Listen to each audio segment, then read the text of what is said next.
Nangaon mo te? Unsa inyong sudan te? Wala. Uy, wala kay sudan. Anong wala man may sudan? Wala may sudan di ay? Wala may kwarta. Uy, luya. Mukaon mo og tinapa. O sige, palitan ta mog tinapa ha. O palit sa tindahan og tinapa o. Oh. Oh. Kau palit og tinapa didto ka kay wa may sudan. Matulon din yun ang kanon. Kau palit dito sa tindahan tayo tindahan dito. Kau. Siya ngalan ni mo te. Taga-asa man ka? Sakop sa Quezon. Wala gyud kay sudan di ay. Uy, luya kaayo ay. Oh, sige nagpalit na magsudan dito. Unsa di trabaho sa imong papa te?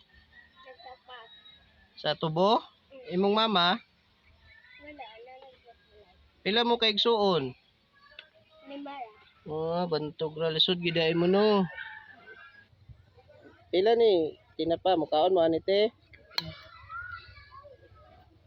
Kaon gid mo ha kay para pag school namoy cancer. Ang sobra ani dalon lang nimo dito, itago lang nimo. Sige, kaon na mo dia. Unsay grado ninyo?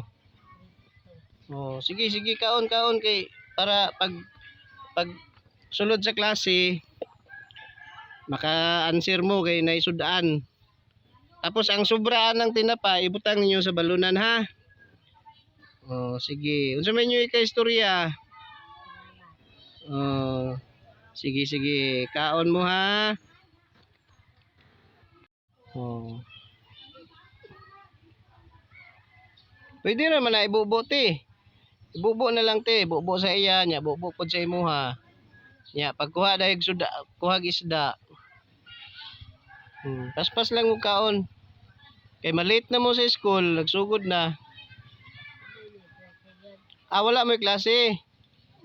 Sige, kaon lang.